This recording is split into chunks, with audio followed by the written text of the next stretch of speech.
So answering parliamentary questions from the Democratic Alliance, Basic Education Minister Angie Motshekga says that there are over 31,000 teacher vacancies in public schools in the country. This is an increase of 28% in vacancies over the past 3 years. Motshekga says this is an ongoing process in making sure all schools' classrooms and grades are with teachers.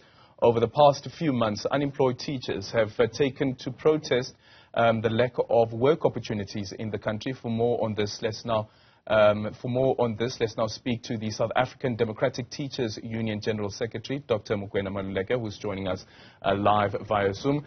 Doc, good morning. Thank you so much for making time for us. I guess we've always had this conversation about the vacancies in the schooling system, but seeing that it is an increase of around 38% over the past 3 years, what do you read into this? Good morning to you and to your viewers at home. Indeed, the unemployment challenges in our country is a matter that we need to address. And I think that the growth that we have seen in education has to be understood in context, I want to believe, because posts in education system are such that are quite complex, because they may be promotional posts, and if those promotional posts are not being filled, therefore it denies those who are outside the system the opportunity to come in, and that is a matter that needs to be addressed.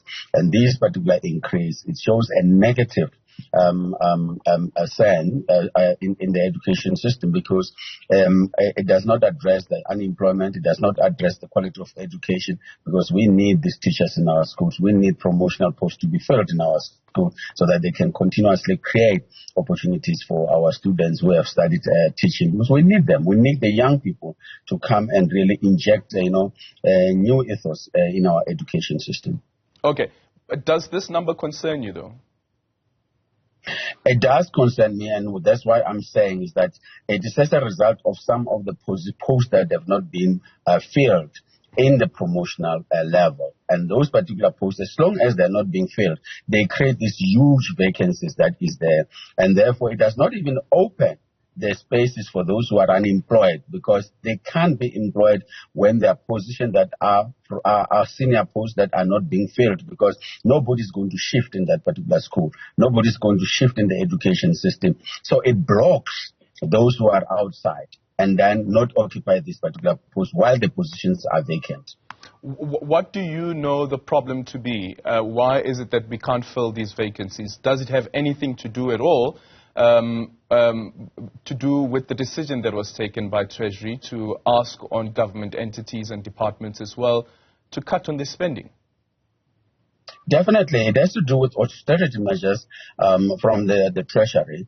We have just seen a circular in the Western Cape that clearly was instructing schools that they don't have to fill any posts that become vacant. And that means that overwork for the other teachers who are in the system, overwork for the educational support personnel that is in the system, but obviously means lack of quality education for our students, which has got serious implications for the skills and attitudes and knowledge for our skills that have been denied that particular opportunity. So it is a long-term damage when we don't fill the position, and if these austerity measures are continued. As you see that we have been picketing in the Western Cape, we've been picketing in Free State to ensure that those particular positions are being filled. Yeah, and when we look at the two top provinces with those vacancies, it's the Eastern Cape as well as KwaZulu-Natal.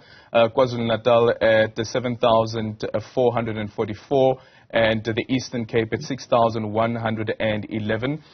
Do you know why it would be provinces like these that have a major impact, that have such large vacancies compared to other provinces like Gauteng as well as the Western Cape? Yeah, it's very simple. It is because they are rural provinces. And in rural provinces, while the so-called equitable formula that is used to fund these particular provinces, it is not informed by the material conditions of those particular schools.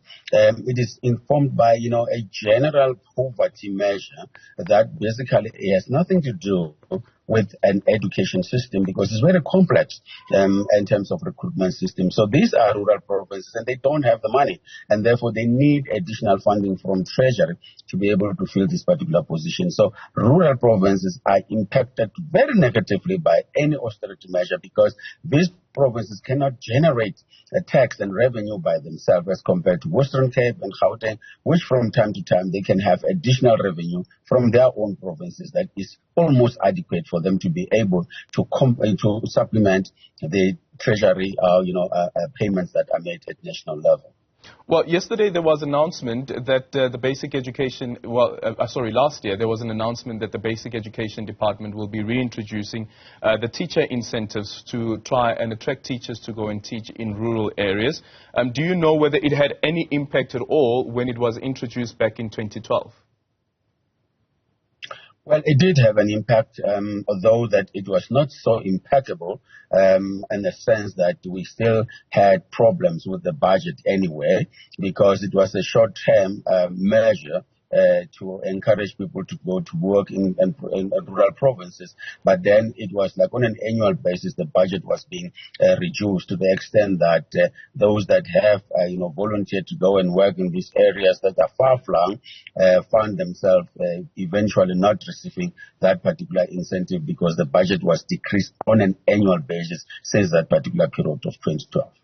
What's the next move then for SADTU to ensure that these vacancies are filled? Because it also speaks to the pressure that the other teachers that are in the system would have to deal with. And obviously, we know that we have a major overcrowding crisis in the public education system. We're engaging at the level of the chambers in provinces to ensure that this particular posts are filled. We are also engaging with the Department of Basic Education, where we all agreed as parties that no austerity measures must be implemented in education. The Director General and all the head of department, all of us met, and we agreed that education is unique and therefore it needs to be exempted from these austerity measures. And therefore we'll continue with picketing, we'll continue with some form of pressure that we are already exerting on different departments, different provinces to ensure that these particular positions are filled. Failure to do that obviously would mean that we have got to engage in industrial action, which will have to take into account the best interest of our teachers and the best interest of our learners, because we cannot continue to have overcrowding. We cannot continue to have teachers admitted in hospital because of the pressure of work, because workload kills.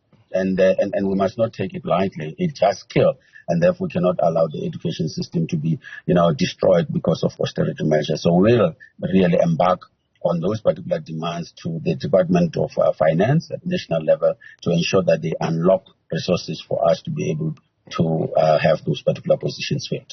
Thank you so much for your time. That's SADTU's General Secretary, Dr. Mugwena Maluleke.